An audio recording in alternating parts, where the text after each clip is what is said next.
Le monde change, notre métier change. Nous sommes aujourd'hui confrontés de plus en plus au digital, au numérique. Des domaines qui, pour beaucoup d'entre nous, sont bien loin de leurs préoccupations journalières. Venez aux prochaines matinales, vous êtes concernés et c'est quelque part, pour beaucoup d'entre nous, une question de survie.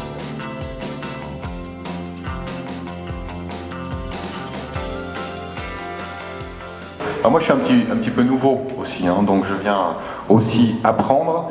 Je pense que c'est un peu un maître mot aujourd'hui. Je crois qu'avec la réforme, la dernière réforme, je pense qu'on a basculé dans un autre monde. On parlait de se former. Maintenant l'enjeu c'est pas de se former, c'est d'apprendre. C'est-à-dire l'enjeu c'est pas tant d'envoyer des gens en formation que de vérifier qu'ils ont véritablement appris quelque chose. Alors, je joue un petit peu sur les mots, mais ça change quand même beaucoup la philosophie. Et justement, même dans le apprendre, vous parliez de online, le online aussi rentre dans le apprendre, mais c'est à la fois quelque chose qui perturbe, mais aussi quelque chose qui donne de formidables opportunités. Donc je pense qu'il y a des vrais enjeux, comme vous l'avez dit, et c'est quoi le monde de demain, et comment nous, Fourco, on peut vous aider pour évoluer, s'adapter, et puis vous souhaitez une excellente année 2016, de superbes résultats économiques. Merci beaucoup.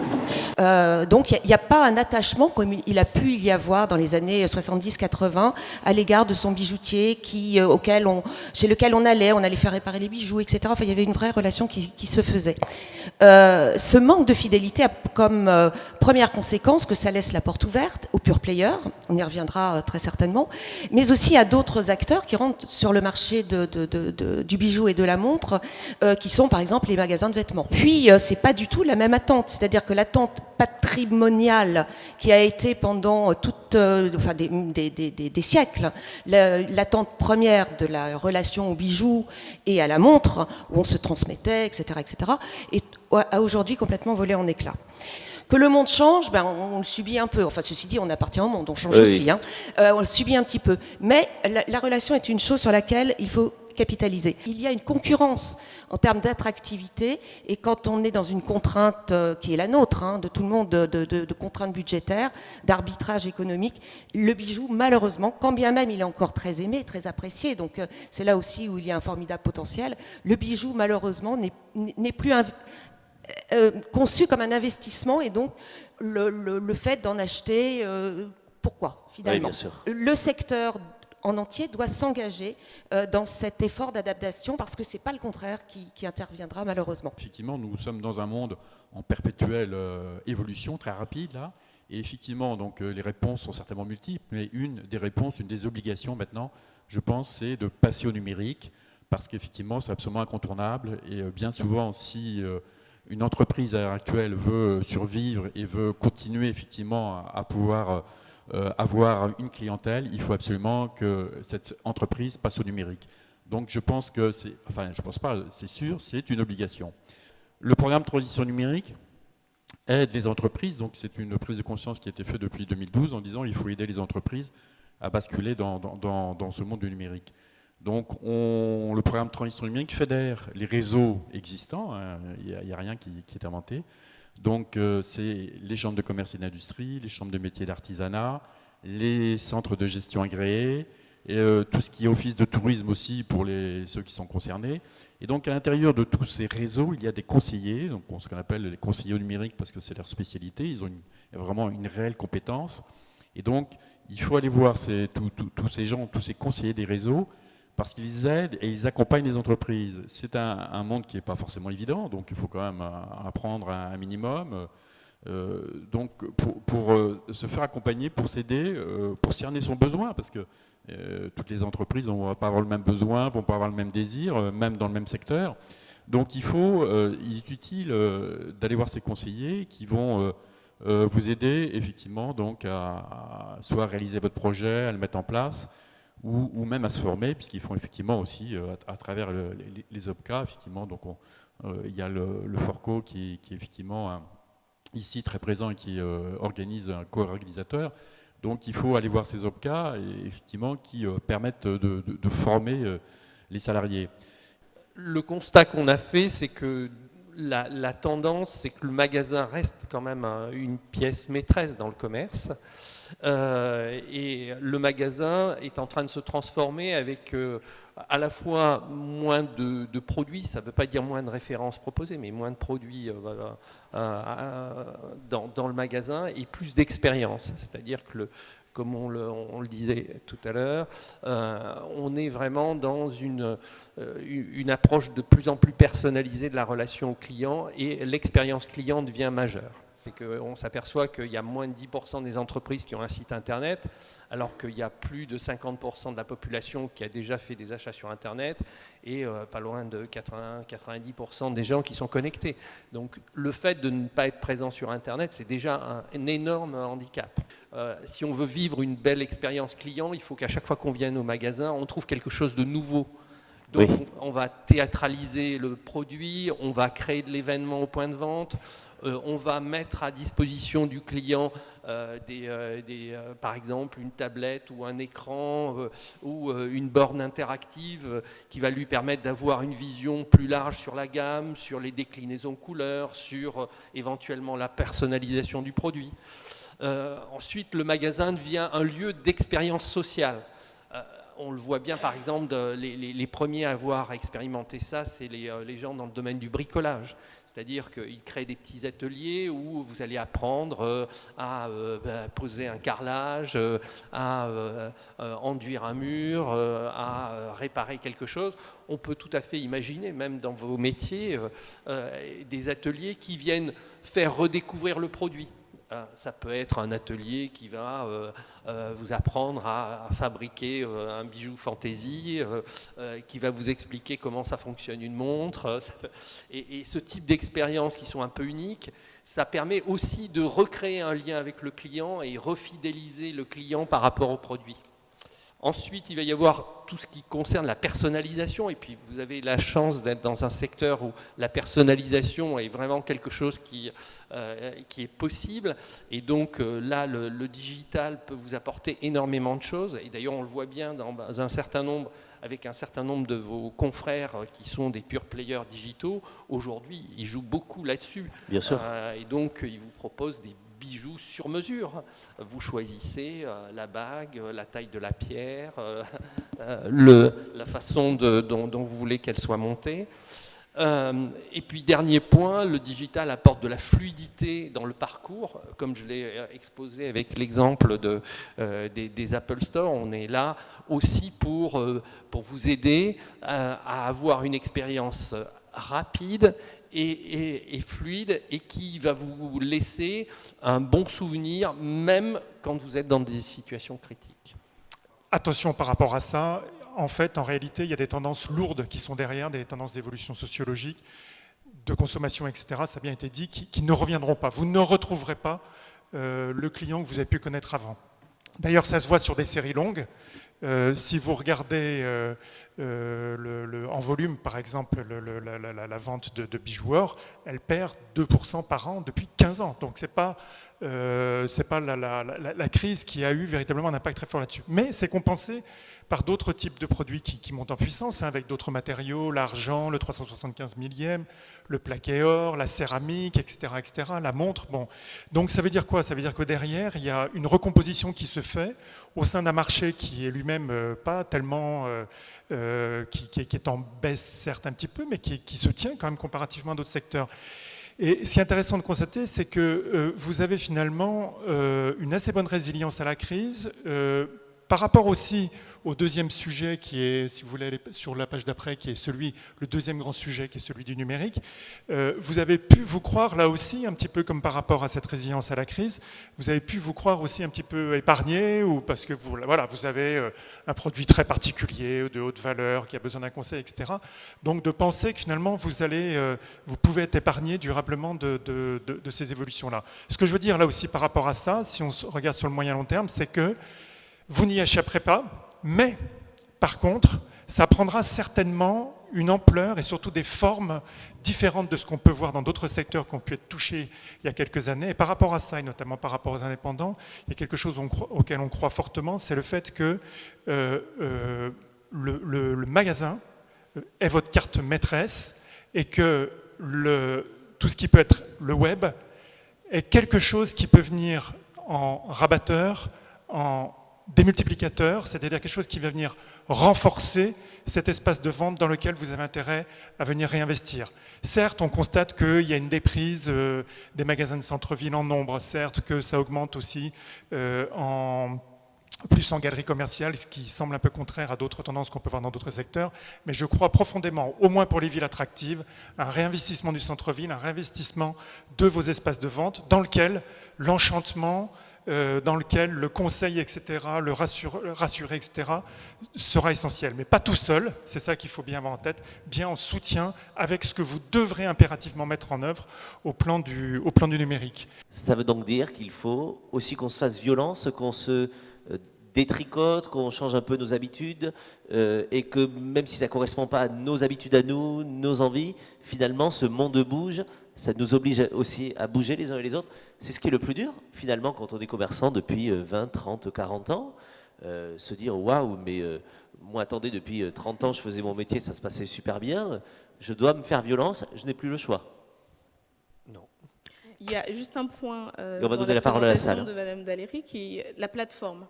Aujourd'hui, il y a pas mal d'indépendants, beaucoup d'indépendants qui n'ont pas de site internet, mais qui ont compris que c'était important de vendre sur internet. Donc, ils sont présents sur Amazon avec leur offre de montres et de bijoux. Oui. Ça veut forcément dire qu'ils ont peut-être compris, c'est ça. mais qu'ils ont des difficultés à intégrer, qu'il faut y aller. Oui. Mais d'ailleurs, c'est tout à fait intéressant cette réflexion, parce que c'est souvent le premier pas vers le numérique et la vente en numérique. Et moi, il y a quelques mois de ça, dans le cadre de conseils que je fais auprès de fonds d'investissement, on avait rencontré un site internet qui s'est spécialisé dans des produits de bricolage qui s'appelle Mon Échelle. Et il m'expliquait qu'il y avait un certain nombre de commerçants qui vendaient des produits très spécialisés, par exemple des produits pour faire de la soudure, qui étaient des commerçants régionaux et qui, grâce à ces plateformes, ces places de marché, ont vu du jour au lendemain, à partir du moment où ils ont commencé à publier leur catalogue sur la place de marché, augmenter leur chiffre d'affaires de 50 000, 70 000 euros par mois, bien sûr, régulièrement, tout simplement parce qu'ils étaient visibles. Et vous mettez aussi en avant vos spécificités, bien sûr. Exactement. Et donc, surtout pour quelqu'un qui avait une spécialité, en fait, plus on est spécialisé et plus on a de chance d'avoir un écho important en utilisant les canaux web. Comment, en tant que petit indépendant, pas encore associé, on arrive à avoir une puissance pour être visible? Parce que malgré tout, c'est aussi des sous, des moyens. Alors là, c'est la stratégie, mais à un moment, une puissance financière, elle intervient. Est-ce que c'est possible? On va parler du comment beaucoup tout à l'heure, mais déjà une réponse là-dessus? Prenez le micro peut-être de Monsieur Bouteille, peut-être, voilà, merci. Oui, en fait, on s'aperçoit que la présence sur le web, elle peut être très très progressive. Vous savez, ça peut très bien démarrer par je vais ouvrir une page Facebook sur ma boutique. C'est déjà un premier niveau de référencement. C'est déjà au niveau des pages jaunes renvoyé sur un site web qui présente ce que je fais et la gamme de produits que je diffuse, avec éventuellement un fil d'actualité. Et ça, c'est des choses qui ne sont pas très compliquées. Aujourd'hui, il y a des offres en ligne où vous payez quelques dizaines d'euros par mois et vous avez une présence sur le web. Après, et ça crée déjà au moins le référencement naturel. Bien sûr. Après, vous pouvez aller un peu plus loin en achetant des mots sur Google au travers de AdWords. Ça coûte un peu plus cher en termes de budget, mais on n'a pas forcément le ticket d'entrée pour être présent sur le web n'est pas forcément monstrueux pour décoller. Vous avez en région, le conseil régional, des sortes de GIE, des structures économiques qui vont vous aider, qui peuvent vous aider financièrement à booster, à mettre en place des innovations. Donc là, en tant qu'UBH, il est très difficile, nous, de vous dire dans toutes les régions ce qui peut se faire, mais c'est vrai que les chambres de commerce, les chambres des métiers peuvent vous apporter des solutions dans le cadre des innovations. Et là, on est typiquement dans un cadre de nouveauté et de rupture, en fait. Voilà, de rupture économique. Qui dans la salle ici a déjà acheté quelque chose sur Internet?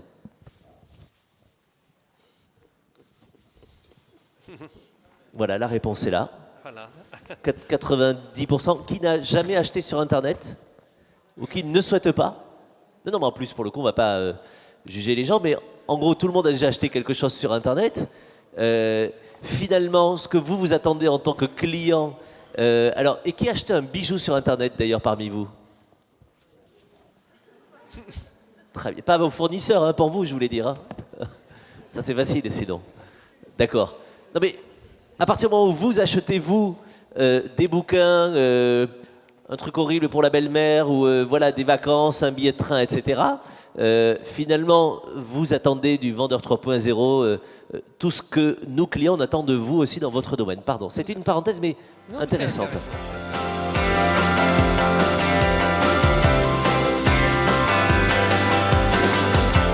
Effectivement, quelles sont les compétences véritablement en jeu, celles de demain, notamment au sein de l'espace de vente. Il est évident que avec toutes les transformations qu'on a, il va de toute façon rester au moins deux rôles clés, qui est celui de la vente, que vous avez là sous les yeux, et puis ensuite on verra celui un petit peu du management. Au niveau de la vente, sans surprise, par rapport aux deux enjeux qui ont été évoqués tout à l'heure, le premier enjeu, c'est celui de la relation client. Cette relation client, on l'a vu, qui se transforme en profondeur, de par les attentes de ce client, mais aussi dans ses comportements, qu'on a peut-être un peu moins évoqués, hein, en termes d'un client surinformé, prêt à tout négocier, y compris le service, et face auquel il va être nécessaire de savoir réagir. Donc par rapport à ça, je vais peut-être juste, par rapport à cette liste que je ne vais pas vous détailler, vous mettre en avant deux points qui me frappent particulièrement dans votre branche. Le premier, justement, c'est celui sur ces nouvelles attentes clients. Vous êtes sur des types de produits qui sont très très liés à des évolutions sociologiques, sociétales, autour de la famille, autour des envies, et le fait sur ces compétences-là, aujourd'hui, il n'est pas complètement acquis qu'elles soient justement acquises, hein, par vos équipes de vente. Et le fait d'être vraiment à l'écoute de ces tendances, par rapport à la transformation du mariage, par exemple, à la place du Pacs, notamment, qui est en train de devenir... suppléant quelque part à des fiançailles. Enfin, il y a plein de choses sociologiques comme ça qui évoluent. Le fait d'être en ouverture de ça, à l'écoute de ses clients, de pouvoir se renseigner sur les réseaux sociaux, d'en parler avec ses vendeurs, d'échanger sur ces sujets-là, etc. C'est certainement une compétence qui est à développer pour justement être à l'écoute de ses clients, les comprendre et leur proposer, leur trouver les bons arguments. Le deuxième point, qui est peut-être un peu paradoxal, que je voulais souligner par rapport à ça, c'est autour du produit. Dans pas mal de secteurs d'activité, dans le secteur du commerce, on nous dit c'est plus la connaissance du produit qui va faire la différence pour le vendeur. Le client est surinformé, donc c'est pas ça qui fait la différence. Eh bien, je pense que dans le commerce du bijou et de la montre, au contraire, ça fait de la résistance. Bien sûr. Ça fait de la résistance parce que vous êtes sur des produits particuliers qui doivent faire rêver, qui sont dans certains cas des produits à haute technique, qui ont des liens avec les métiers d'art, qui ont des liens avec les hautes technologies, etc. Et le fait d'être en mesure de développer un argumentaire, justement, de toujours développer cet argumentaire qui va faire rêver, qui va rassurer, qui va faire des liens avec l'histoire, etc., ça reste quand même quelque chose de très très puissant. Voilà. Je ne développerai pas la suite parce que sur le numérique dans la vente, ça a tellement été dit et je pense que ça va être répété que je vais moi-même me répéter. Juste le deuxième volet, peut-être page suivante, c'est le management. Beaucoup d'entre vous nous ont exprimé un certain désarroi par rapport aux équipes de vente. Il est évident que comme il faut réinvestir dans le magasin, je crois que ça a été vraiment la bonne conclusion de cette première table ronde, c'est l'équipe de vente qui va faire la différence. Pour que cette équipe de vente puisse faire la différence, il faut qu'elle soit au plus haut niveau, il faut qu'elle soit motivée, il faut qu'elle soit dans un bien-être, il faut qu'elle soit fidèle. Et là, qu'est-ce qui va faire la différence? C'est vous-même en tant que manager autour de ça. Donc, être en mesure de comprendre ces nouvelles générations, trouver les bons profils, les repérer, les fidéliser, les mettre à l'aise, leur donner envie de s'investir, c'est ça véritablement la compétence managériale qui pourra faire la différence demain. Et on s'est aperçu que nos besoins en tant qu'organisme de formation, c'était d'avoir des contenus personnalisés sur mesure qui parlaient de notre métier au quotidien, opérationnel. Et donc, on a un peu regardé ce qui se passait sur le marché de la formation. C'était souvent des modules transverses, sur étagère. Par exemple, manager de chez Auchan égale manager de la Poste. Donc, c'était un peu compliqué finalement. Et puis, voilà, on a développé notre application depuis 2008 et on digitalise aujourd'hui des contenus et des modules de formation, ce qui m'amène à vous présenter un petit peu ce que l'on a fait sur d'autres branches par ailleurs. Parce que comment finalement le digital permet de former mieux et développer les compétences. Et c'est ça. On parlait des vendeurs, hein, des commerciaux. Eh bien, en fait, on s'aperçoit de quoi aujourd'hui? Les compétences des gens là, hein, on est d'accord, on parle bien. Voilà, des personnes qui sont ici dans la salle. Des commerçants. Et de vos salariés. Eh bien, on s'aperçoit de quoi? Aujourd'hui, on est axé bien sûr sur le chiffre d'affaires, sur la rentabilité, et donc on a moins de temps pour se former, et pourtant on a de plus en plus de choses à apprendre. C'est cette complexité, que ce soit au niveau législatif, vous voyez, au niveau du numérique, etc. Alors, comment faire pour apprendre en situation professionnelle? C'est ce que le digital permet d'amener. Ça permet également, si vous voulez, au niveau du digital, d'apprendre en situation professionnelle. Je prends un exemple, et on va le voir avec ces petites vidéos que je vais vous proposer après. C'est-à-dire que concrètement, développer des compétences, c'est apprendre et mettre en pratique. Permettre d'avoir de l'apprentissage sur une tablette numérique. On va prendre l'exemple de la vitrine tout à l'heure pour la FFDB, la Fédération Française de Droguerie et de Bazar. C'était de dire, j'apprends à achalander ma vitrine, mais en situation. Je regarde ma première vidéo et je le mets en place. Ça, c'est vraiment très important et ça permet également d'apprendre à son rythme, quand on a envie, avec également, par contre, et là j'insiste, tout l'accompagnement que ça nécessite. Accompagnement à distance, par exemple avec un tuteur, relance, etc., d'une manière très proactive, de vous accompagner dans la formation à distance, parce que ça, c'est un des écueils passés de l'e-learning, de dire on vous envoie le module, merci, au revoir, vous avez un mois pour le faire. Ça, c'est vraiment important de vous accompagner et surtout d'individualiser la formation pour avoir un accompagnement précis sur vos problématiques. Alors, vous le faites comment concrètement ? Alors concrètement, on s'appuie sur des contenus, alors soit ça peut être des contenus certifiants et diplômants, on parle de CQP, CQPI, qui sont... c'est quoi CQP, CQPI? C'est certificat de compétences professionnelles ou interprofessionnelles, qui est donc certifiant dans le cadre de la nouvelle réforme. Et en fait, voilà, ce sont des certificats qui durent 70 heures, 90 heures, 100 heures. Et c'est compliqué de mobiliser des salariés pendant 100 heures pour aller suivre un CQP. Donc là, on va faire ce qu'on appelle du blended, du mix formation. On va digitaliser une partie qui va vous permettre de le suivre directement sur vos lieux de travail quand vous avez le temps et ensuite venir en présentiel pour faire des mises en situation et puis aussi échanger avec vos pairs qui permet le retour de pratique, de cas d'expérience, etc. Et l'échange qui permet aussi d'assimiler un certain nombre de compétences. Dans la bijouterie, on a plus de 90% des entreprises de la bijouterie qui sont des TPE. Certaines TPE sont rattachées à des réseaux dont on parlait tout à l'heure, mais d'autres aussi sont complètement indépendants, donc doivent se débrouiller seuls. Oui et non, parce que les OPCA, en tout cas, nous, on essaie d'être là, en tout cas pour apporter des solutions clés en main. On essaie surtout de sélectionner de l'offre de qualité. J'ai juste une triple équation à résoudre, c'est former plus, mieux et que ça nous coûte moins cher. Enfin, clairement, c'est un des enjeux. Aujourd'hui, qu'est-ce qu'on fait pour essayer de résoudre cette équation? Le digital, on est dans l'ère de la digitalisation, nous permet en tout cas d'aller vers les magasins, éviter les frais de déplacement, réduire justement tous les frais qui n'apportent pas de valeur ajoutée à la formation. Aujourd'hui, ce qu'on doit faire, c'est vraiment apporter des compétences en peu de temps, rapidement, efficaces, opérationnelles. Alors, vous faites comment avec le Forco? Alors, on a mis en place notamment un portail d'action collective qui consiste en quoi? Qui consiste en référençant de l'offre de formation auprès de prestataires, d'organismes de formation, ou même en lien directement avec les branches professionnelles et les organismes intégrés à ces branches professionnelles, en sélectionnant l'offre, en la créant ensemble, surtout en apportant aussi, en mutualisant les bonnes expériences de ce qui se fait dans le domaine.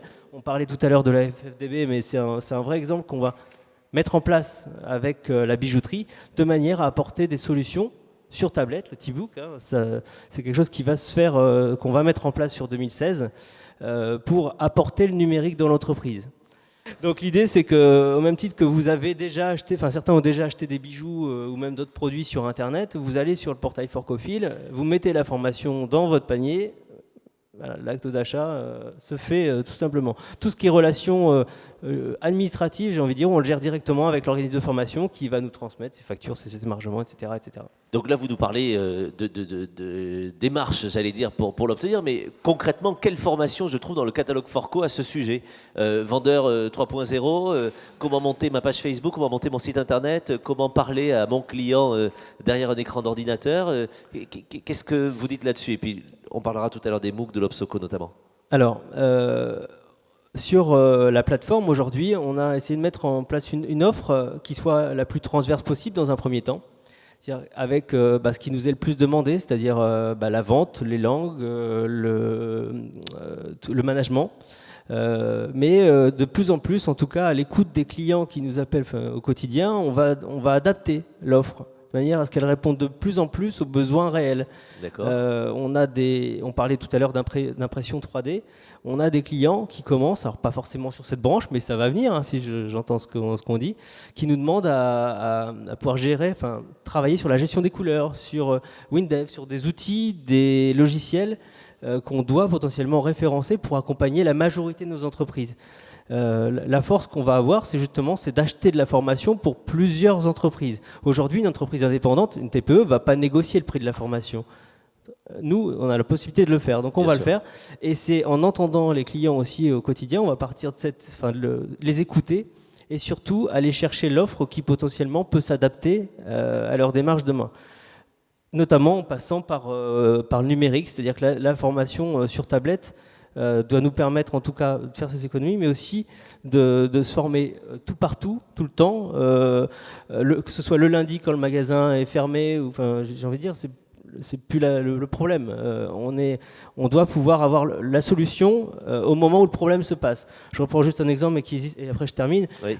Comme dans le bricolage, par exemple, où quand un conseiller de vente est un peu en difficulté, il a d'office une tablette sur laquelle, en tout cas, son manager ou même lui-même peut aller chercher la solution. Nous, aujourd'hui, on a identifié, l'UBH est en train d'identifier un certain nombre de modules qui sont demandés par vous, adhérents. Ces modules, on va les digitaliser et ensuite, on va les mettre justement à votre disposition à travers le Forco. Et c'est là où ces trois acteurs, je dirais la branche, l'organisme de formation et l'OPCA, font quelque chose qui vous correspondront et qui seront mis à disposition très rapidement avant le premier semestre 2016. Voilà. On va faire un coup de projecteur justement sur l'Obsoco avec vous, Nathalie. Vous avez créé un MOOC. Alors le MOOC, c'est très à la mode, mais c'est quoi le MOOC pour ceux qui n'y sont pas encore allés voir? C'est quoi? C'est une formation en ligne, donc avec Fabienne Pierre qui est présente dans la salle et qui est chargée à l'Obsoco de développer le service formation, le département formation.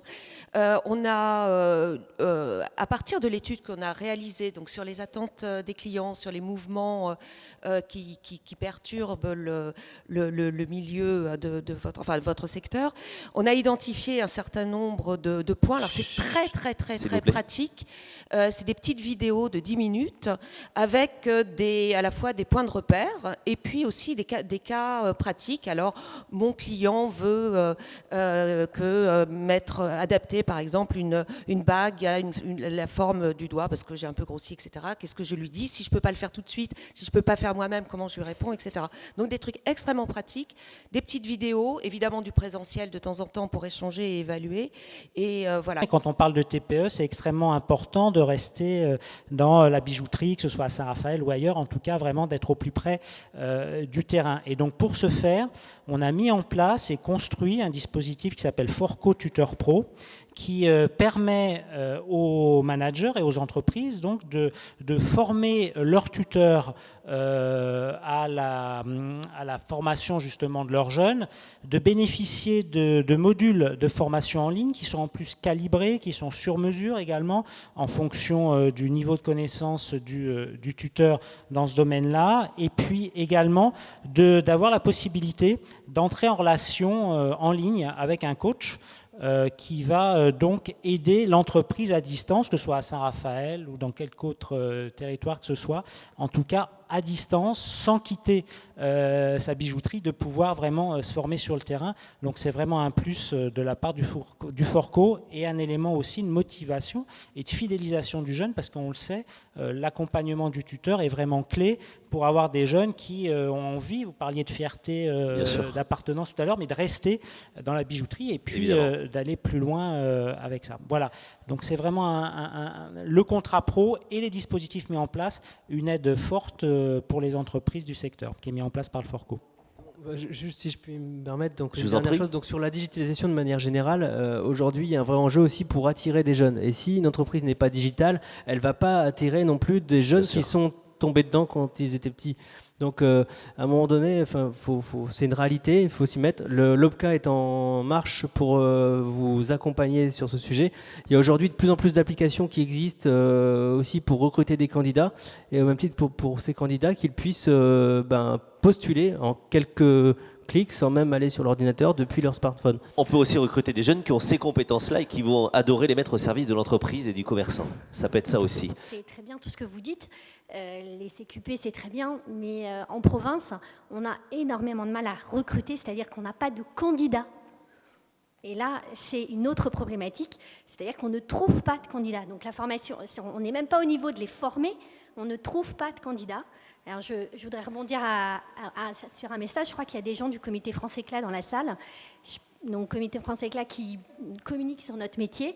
Je pense qu'il faut absolument qu'on communique sur notre métier parce qu'on a un métier qui est peu connu et on n'attire pas les gens actuellement dans notre métier. Vous, par exemple, vous aimeriez recruter qui? Pourquoi? Mais moi, je suis en recrutement permanent. Mais de vendeurs, de... Responsable de magasin, adjoint, vendeur. D'accord. Tout le temps. J'ai mis 1 an et demi à recruter une responsable de magasin sur Rennes. Est-ce que finalement, dans le recrutement, Ambroise Bouteille, vous allez pouvoir répondre aussi à ça, dans le recrutement, finalement, cette notion de digital, de community management, d'Internet, peut être aussi un facteur clé. C'est-à-dire un jeune qui ne s'est jamais dit « j'ai envie d'aller dans la bijouterie, j'y connais que dalle », mais en revanche, il a des compétences justement en community management, il aime bien les outils digitaux. Est-ce qu'on ne l'attirerait pas aussi avec ça en disant « voilà, on cherche quelqu'un qui va pouvoir s'occuper du site, monter le site, etc. Et en plus, tu vas t'occuper des ventes dans le magasin », mais est-ce que ça, c'est pas aussi un atout? Est-ce que c'est pas attractif aussi pour la nouvelle génération? Oui, absolument. Et ce qui me semble, c'est que un des moyens de sortir de cette difficulté, c'est très probablement l'élargissement, ce qu'on appelle l'élargissement du sourcing, c'est-à-dire le fait de se dire finalement, le diplôme, on n'en trouvera plus, ceux qui auront des diplômes, même ceux qui ont de l'expérience, on ne va pas forcément non plus les trouver. Ce qui va compter dans le recrutement, ça va être qui est-ce que j'ai en face de moi, quel est son degré de motivation, quel est son potentiel. Et donc d'aller chercher finalement des profils qui peuvent sembler complètement étrangers à ceux que vous avez pu connaître dans le passé. Et c'est là où, justement, le CQP peut revenir. Pourquoi? Parce que finalement, c'est ça qui va lui permettre d'acquérir les compétences qui lui manquent, mais vous savez que vous investissez sur quelqu'un qui en vaut le coup et qui peut avoir un certain potentiel. Oui. L'idée, c'est vraiment de prendre le train. On est au quai, il faut le prendre. On est là pour accompagner en tout cas les voyageurs. Oui. Et surtout pour que ce soit le plus simple possible, le plus fluide. Eh bien oui, la formation semble être effectivement la meilleure aide, le meilleur soutien dans ce monde qui est en train d'être complètement transformé, une grande mutation, donc on disait tout à l'heure, économique, sociale, techno, et donc les outils, l'ensemble des outils, l'ensemble des prestations, l'ensemble des personnes et des organismes qui peuvent aider à être, non pas lutter contre Internet, comme j'entendais tout à l'heure, mais à être vraiment dedans, être dans l'époque actuelle, sont des merveilleux marchepieds, si je puis dire. Merci beaucoup. Et moi, ce que j'aurais envie de dire, c'est conseil, accompagnement, conseil sur tous les nouveaux besoins, conseil sur les dispositifs de formation nouveaux et accompagnement aussi au niveau financier. Je pense qu'on l'a dit aussi, le rôle d'un OPCA, c'est aussi d'accompagner. Le Forco le fait et permet de répondre à certains besoins importants en termes de formation. Donc conseil, accompagnement et puis proximité. Bernard Alberti. Oui, moi, le mot que je garderai pour la fin, c'est innover. N'hésitez pas à ouvrir les yeux sur d'autres secteurs et regarder ce qu'ils font et essayez de le transposer à votre secteur. Vous allez trouver certainement d'excellentes idées. Bien sûr. Alban Miconnet. Merci. Donc moi, pour le mot de la fin, c'est action, que ce soit avec l'OPCA, que ce soit avec la branche, que ce soit avec les organismes de formation. Et avant juin 2016, vous aurez des formations innovantes qui parlent de vous, de votre métier, à votre disposition sur Forcofil. Ambroise Bouteille, vous avez été très important aussi pour la préparation avec l'étude notamment. Merci de cela. Qu'est-ce que vous souhaitez que l'on retienne tous ensemble ? Pas avoir peur. J'espère qu'on ne vous a pas fait peur aujourd'hui avec des tendances ou des choses un peu compliquées. C'était l'inverse qui était souhaité. Et je pense que vous avez compris que tout ça est accessible. Ce n'est pas à peine d'avoir d'énormes moyens, de très grandes enseignes, de grandes marques. C'est accessible par petits pas. Certains d'entre vous l'ont fait. Allez-y. Vous avez compris que tous ceux qui sont là ont des éléments à vous apporter pour vous aider à cela. Donc jetez-vous à l'eau. Bricoler dans un premier temps, c'est pas grave, mais allez-y. Je pense qu'il faut avoir confiance et vous êtes sur un marché qui, à mon avis, peut inspirer confiance sur le long terme. C'était la 4e matinale de l'UBH. Vous l'avez remarqué, notre monde a changé, la profession a changé, le métier a changé. Nous devons changer. Votre syndicat aussi est en train de changer. Bientôt une 5e matinale, elle est en préparation. Bien sûr, vos avis nous intéressent. Nous avons une idée parce que nous sommes des professionnels de la bijouterie, de ce qui vous concerne, de ce qui nous concerne, mais vous pouvez bien entendu nous en faire part. Sandrine, je vous laisse conclure. En tout cas, déjà, merci à vous de vous être déplacés pour cette 4e matinale. Alors, on donne l'impression un petit peu de marteler. C'est un sujet redondant. Hein. Moi, depuis que je suis arrivée, il y a bientôt 2 ans, on parle des évolutions des modes de consommation, du numérique et du digital.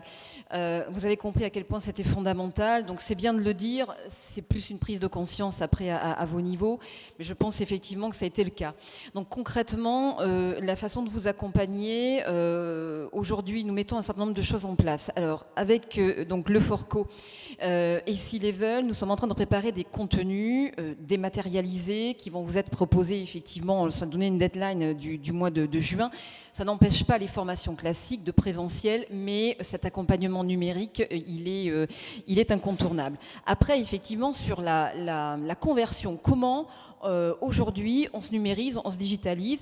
Ce sont des grands mots. Je suis tout à fait d'accord avec vous. On a mis des grands mots derrière quelque chose qu'on fait tous aujourd'hui. Mais concrètement, un magasin, comment on fait ? Et quels sont les moyens ? Donc, vous avez eu un certain nombre de possibilités d'accompagnement aujourd'hui. Après, c'est vrai que beaucoup d'entreprises qui s'y sont mises ont externalisé. Externaliser, ça engendre des coûts.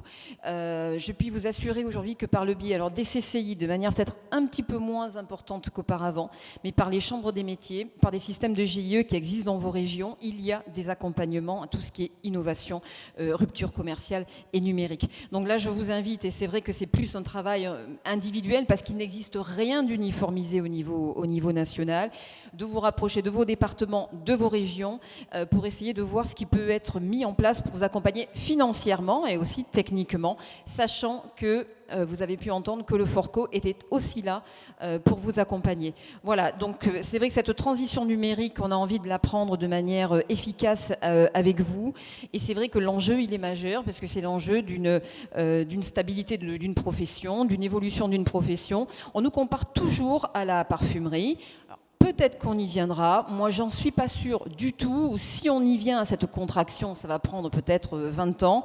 Mais je crois qu'à partir du moment où chacun d'entre vous est sensibilisé à ces évolutions, ça se passera très bien. On aura de très très beaux commerces avec la prise en compte de ce qu'attend vraiment le client. Vous êtes tous clients, donc vous savez très bien aujourd'hui à quoi vous avez affaire. En tout cas, merci d'être venus nombreux. Puis n'hésitez pas. On est là pour vous accompagner. On est là aussi pour entendre vos suggestions. Merci beaucoup, en tout cas. Merci Sandrine, merci Président également. Bravo à vous. Et puis, un dernier mot pour remercier aussi les équipes du Forco et les équipes de l'UBH qui ont permis la préparation et l'organisation de cette matinale. Merci beaucoup, mesdames, pour cela. Et Michel Drucker étant mort, je le fais à sa place. Merci aux équipes techniques, à la vidéo, au son, à la lumière. Et puis à l'association Aurore qui nous accueille ici. Retenez aussi ce lieu qui permet en plus d'aider d'autres personnes. Voilà, merci beaucoup. Aussi pour le plaisir que j'ai eu de vous accompagner. Président, c'était beaucoup plus calme que la première fois que je vous ai rencontré à Bercy. Il est vrai qu'il n'y avait pas d'homme politique. C'est vrai, c'est beaucoup plus simple quand ils ne sont pas là. Oui, c'est ça. Merci beaucoup. Effectivement, le monde change. On voit que vous êtes confronté à ce fameux cross-canal, à cette digitalisation.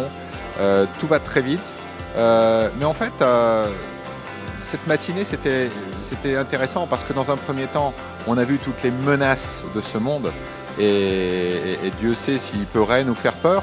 Et en même temps, dans un deuxième temps, on s'est aperçu qu'il ne faut pas avoir peur. Il faut y aller. La digitalisation, c'est notre quotidien.